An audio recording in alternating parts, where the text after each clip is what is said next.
Setelah melahirkan, moms dihadapkan dengan perjuangan lainnya, yaitu memberikan ASI untuk si kecil. Tentu yang diutamakan adalah ASI eksklusif, karena nutrisinya paling tepat untuk bayi.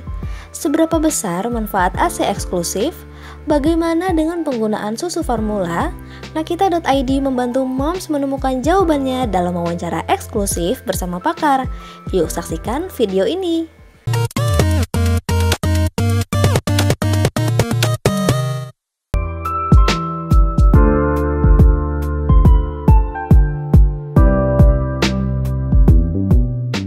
Jadi kalau ASI eksklusif, yang kita maksud eksklusif itu adalah pemberian ASI kepada bayi tanpa ada cairan yang lain atau makanan yang lain.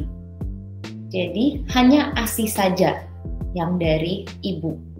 Kalau ASI eksklusif sebenarnya di dalam ASI sendiri itu sudah ada karbohidrat, protein, dan juga lemak.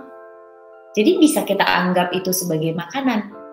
Jadi ASI eksklusif itu sudah menjadi makanan utama atau makanan pokok bayi. Ya, jadi dengan ASI, bayi tersebut tidak memerlukan tambahan apapun.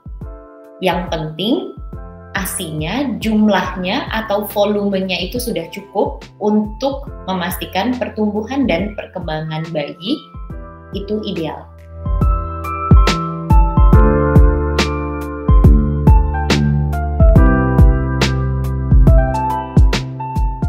Jadi kalau memang bisa, ayo semangat, kita tetap lanjut berikan ASI eksklusif selama minimalnya 6 bulan. Tetapi kalau nggak cukup, apa yang harus kita lakukan? Daripada kita beresiko kita memperlambat pertumbuhan dan juga perkembangan bayi. Bukan hanya berat badan nanti yang nggak naik, tetapi ternyata otaknya juga nggak bisa berkembang dengan baik.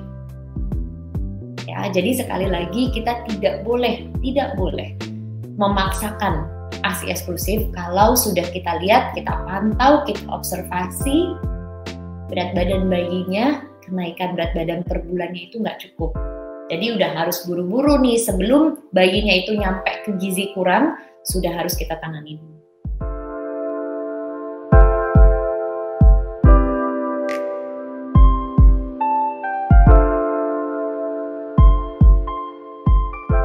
Jadi yang pertama yang perlu kita perhatikan itu adalah niat. Itu adalah yang nomor satu. Jangan sampai kita merasa kalau kita memberikan ASI eksklusif itu kita hal yang sangat mudah dan hal yang tidak repot gitu loh maksudnya.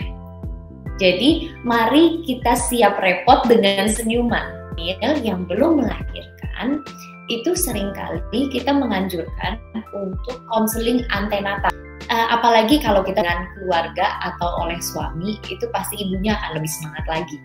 Karena dukungan keluarga itu adalah salah satu faktor yang paling penting untuk ibu yang menyusui. Yang ketiga adalah kita juga harus mengerti dan memahami bahwa produksi ASI itu adalah supply dan demand. Supply dan demand adalah kalau kita sering menyusui atau kita sering mengosongkan payudara, maka produksi ASI akan terus lancar.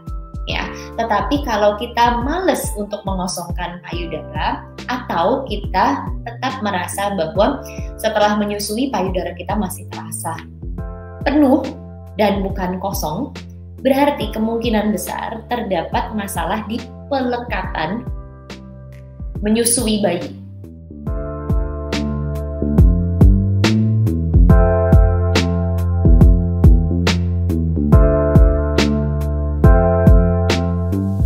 Jadi kalau kita sudah memberikan tambahan susu formula, sayangnya kita sudah tidak bisa menyebut bahwa bayi itu masih sedang ASI eksklusif. Tetapi betul sekali kita boleh mencampur keduanya.